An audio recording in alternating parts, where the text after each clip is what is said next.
लालपुर नाम का एक गांव था जहां एक 75 साल की बूढ़ी अम्मा रहती थीं, जिनका नाम सोमवती था।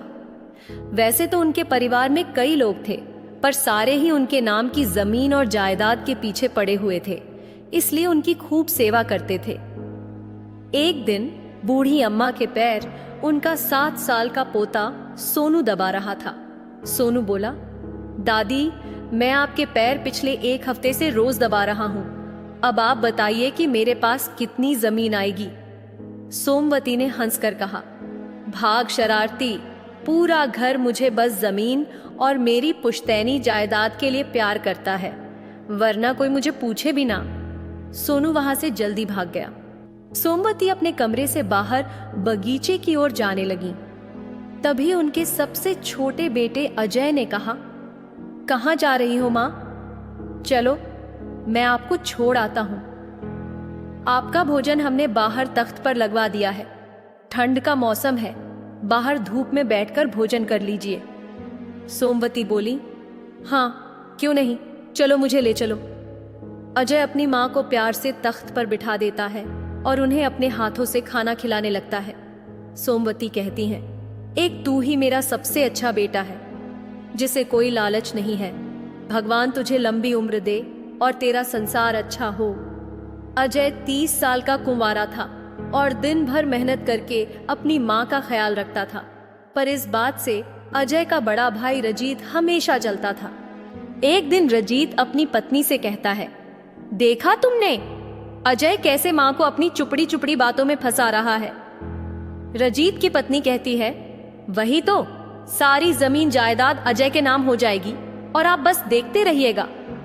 इतना सुनते ही रजीत अजय से कहता है, अब और नहीं, मैं अब तुम्हारे साथ इस घर में नहीं रह सकता। मैं चाहता हूं कि इस घर का बंटवारा हो जाए और मुझे मेरा हिस्सा मिल जाए। तुम अपने रास्ते और मैं अपने रास्ते। अजय कहता है, भैया आप ऐसी बातें क्यों कर रहे हैं? क्या आप पूरे परिवार के साथ खुश नहीं हैं? रजीत गुस्से में कहता है, मुझ में अब और सहने की ताकत नहीं है। मैं बस तुम्हारा मुंह भी नहीं देखना चाहता। यह सारी बातें सोमवती सुन रही थीं।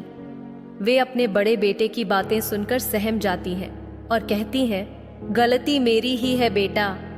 इसी आंगन में मैंने तुम्हें उंगली पकड़कर चलना सिखाया, तुम्हें खिलौने दिए, बोलना सिखाया, और अब जब तुम सब कुछ सीख गए हो तो मेरे और अपने छोटे भाई के जीवन से खेल रहे हो। रजीत कुछ कहने ही वाला था कि तभी वहां एक वकील घर और जमीन के कागजात लेकर आता है। रजीत कहता है, आओ वकील साहब, बताइए क्या बात है। वकील कहता है, जैसा कि हमें पता चला है, तुम्हारे पिताजी ने घर और सारी जमीन आपके नाम कर दी है और अजय के नाम बस एक छोटी सी कुटिया है जो बगीचे के किनारे है। वकील के कागजात पढ़ते ही रजीत खुशी से 7वें आसमान पर पहुंच जाता है, जबकि अजय इस बात से दुखी हो जाता है। रजीत कहता है, अब तो सुन लिया ना, पिताजी ने सारी जमीन मेरे नाम कर दी है।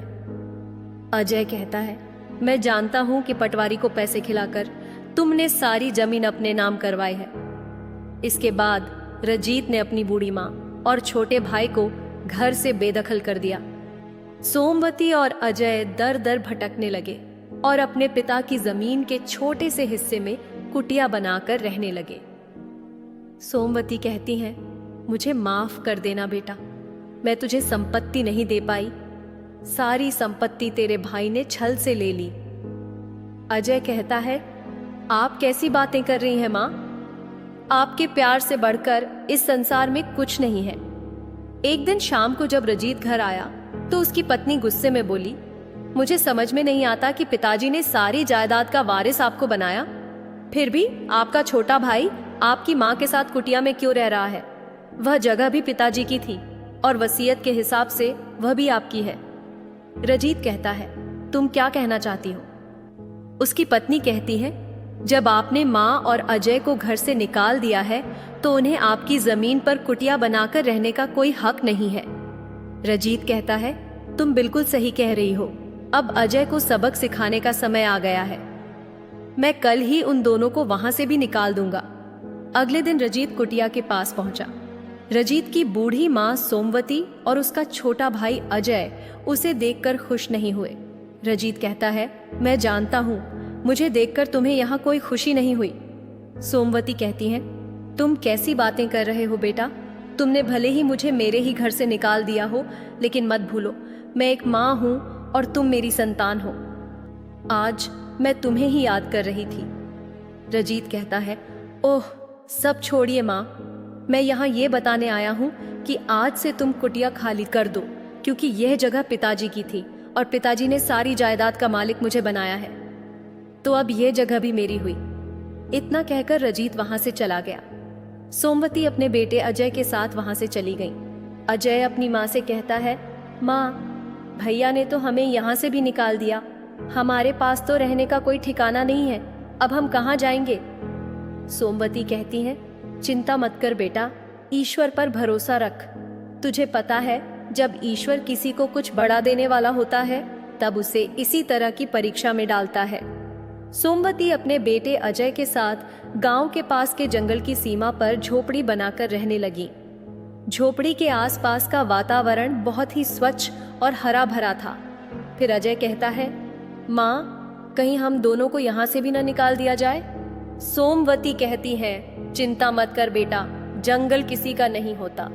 जब इंसान का इस संसार की माया से मन भर जाता है तो वह जंगल की शरण लेता है और यह जंगल सबको अपने अंदर समेट लेता है। अजय कहता है, वह सब तो ठीक है माँ, पर अब आगे क्या? भैया ने तो सारी जायदाद पर कब्जा कर लिया है और मुझे तो कोई काम भी नहीं आता। फिर सोमवती कहती है, ईश्वर पर भरोसा रख बेटा, वह सब ठीक कर देगा। तू एक काम कर, तब तक कोई छोटा मोटा काम कर ले। मुझे विश्वास है कि ये बुरे दिन हमेशा नहीं रहेंगे। अजय कहता है, तुम सही कहती हो माँ, मेरी उम्र भले ही 30 वर्ष है, लेकिन मैं अभी भी स्वस्थ हूँ, कम से कम मजदूरी तो कर ही सकता हूँ। उस दिन के बाद अजय मजदूरी करने लगा। रोज शाम को वह मजदूरी करके आता और कमाए हुए पैसे अपनी माँ के हाथ में रख देता। उसकी माँ कहती, कभी कभी तुझे मुझ पर बहुत ज्यादा क्रोध आता होगा ना, कि मैंने तुझे कुछ नहीं दिया और इस उम्र में तुझे मजदूरी करनी पड़ रही है। अजय कहता है, ऐसा मत सोचो माँ, मेरे जीवन में दौलत कभी भी ज्यादा महत्वपूर्ण नहीं रही। मेरे जीवन में सबसे ज्यादा महत्वपूर्ण आपका प्यार है। आपका आशीर्वाद ही मेरे लिए सब कुछ है। ऐसे ही कुछ दिन बीत गए। एक दिन अजय मजदूरी करते हुए अचानक गिर पड़ा और उसके घुटने पर बहुत चोट आ गई। कुछ मजदूर उसे उसकी कुटिया तक छोड़कर चले गए। अजय के पैर से खून बह रहा था। अजय कहता है, कुछ नहीं माँ, अचानक मेरा पैर फिसल गया और बस मेरे पैर से खून बहने लगा। थोड़ा सा दर्द है, ठीक हो जाएगा। सोमवती कहती है, चिंता मत कर बेटा, सुबह तक तेरा पैर बिल्कुल सही हो जाएगा, मैं अभी आती हूँ। इतना कहकर सोमवती जंगल के अंदर चली गई। दरअसल सोमवती के पिताजी बहुत बड़े वैद्य थे। जब सोमवती छोटी थी तभी सोमवती ने जंगल की जड़ी बूटियों के बारे में बहुत अधिक ज्ञान प्राप्त कर लिया था। कुछ पत्ते लेकर सोमवती अजय के पास आई और उन्हें पीसकर अजय की टांग पर मलने लगी। अजय बोला, ये क्या है माँ? सोमवती बताने लगी, ये जड़ी बूटी का लेप है बेटा। अजय कहने लगा, आपने जैसे ही इसे मेरी चोट पर लगाया मुझे ठंडक महसूस होने लगी। ऐसा लगा जैसे दर्द छूमंतर हो गया हो। अजय की माँ बोली, चिंता मत कर बेटा, सुबह तक तेरे पैर के जख्म का निशान भी गायब हो जाएगा। सुबह जब अजय उठा तो वह देखकर हैरान रह गया। उसने देखा कि उसका पैर पूरी तरह से ठीक हो चुका था। अजय कहने लगा, माँ, मेरे पैर से तो चोट का निशान तक गायब हो गया है। यह काम तो बड़े बड़े डॉक्टर भी नहीं कर सकते। आपने यह कैसे किया?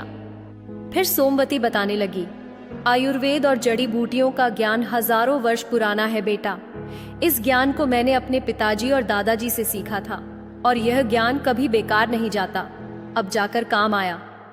अजय कहने लगा, माँ, आप तो जादुई डॉक्टर हैं। इस गांव में और न जाने आसपास के कितने गांवों में लोग डॉक्टर के पास जा जाकर तंग आ चुके हैं। आप तो यहाँ बैठे बैठे उनका इलाज कर सकती हैं। फिर सोमवती कहती है, कर तो सकती हूँ बेटा, लेकिन डर लगता है कि कहीं मेरा किया हुआ इलाज असफल हो गया तो मेरे नाम के साथ मेरे पिताजी का नाम भी बदनाम हो जाएगा। अजय कहने लगा, नहीं माँ, आपको खुद पर पूरा विश्वास होना चाहिए। आपका जो ज्ञान है वह इस संसार में बहुत कम लोगों के पास है। जब मुझे फायदा हुआ है तो मुझे पूरा विश्वास है कि आपका इलाज और लोगों को भी जरूर फायदा देगा। उसी दिन के बाद अजय ने सारे गांव में ऐलान कर दिया कि जिस मरीज को किसी डॉक्टर से फायदा न हो रहा हो वह उसकी मां के पास आ सकता है। 3 दिन बाद एक दुबला पतला व्यक्ति अजय के साथ सोमवती के पास आया और कहने लगा, मेरे पेट में बहुत ज्यादा परेशानी रहती है माँ जी। मैंने शहर के बड़े बड़े डॉक्टरों को दिखाया, मगर सबने कहा कि तुम्हारा इलाज नामुमकिन है, तुम्हें जीवन भर अब बस दूध पीकर ही गुजारा करना होगा। सोमवती कहती है, अपना हाथ दिखाओ। सोमवती ने उस व्यक्ति की नाड़ी चेक की और रहस्यमयी मुस्कुराहट के साथ बोली, मैं तुम्हें कुछ जड़ी बूटियां देती हूँ। तुम सुबह उस जड़ी बूटी को खाना और 3 दिन तक कुछ नहीं खाना। 3 दिन बाद तुम्हें बहुत तेज भूख लगेगी। उसके बाद जो तुम्हारा मन करे वह खा लेना। वह व्यक्ति वहां से चला गया।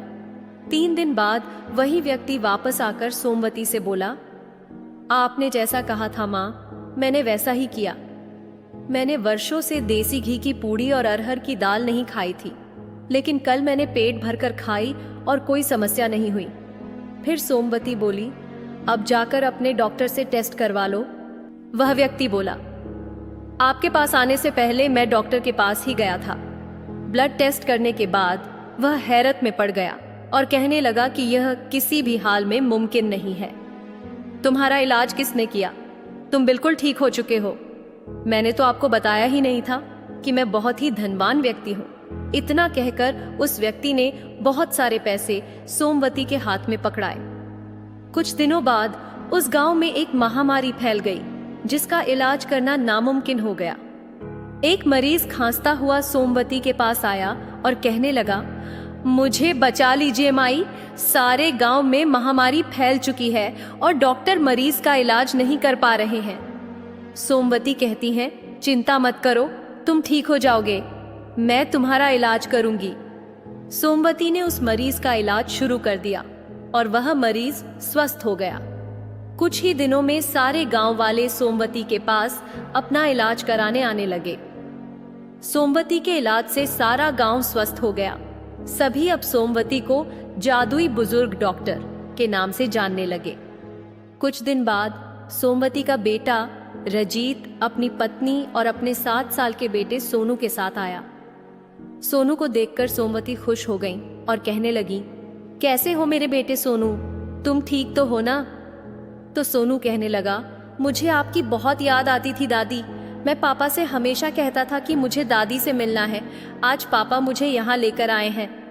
सोमवती कहती हैं, तुम्हारे पापा जरूर किसी काम से यहाँ आए होंगे बेटा। तभी सोमवती ने देखा कि रजीत की आंखों में आंसू है।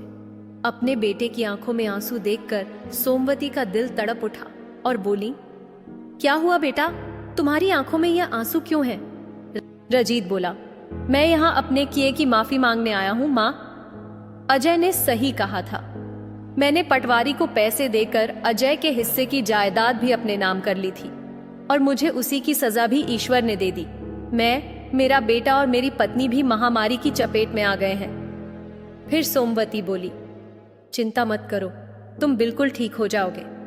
रजीत की पत्नी बोली, मुझे विश्वास है कि आप हम सबको जड़ी बूटियों से ठीक कर देंगी।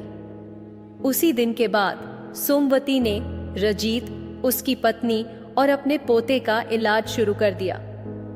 कुछ महीनों बाद डॉक्टर ने रजीत को स्वस्थ करार दे दिया और उनका सारा परिवार आपस में खुशी खुशी रहने लगा। ऐसे ही सोमवती देश विदेश में चर्चित हो गईं। देश विदेश के बड़े बड़े डॉक्टर सोमवती से जड़ी बूटियों की जानकारी लेने के लिए आने लगे। सोमवती सबको जड़ी बूटियों के बारे में जानकारी देने लगी और आयुर्वेद के फायदे बताने लगी।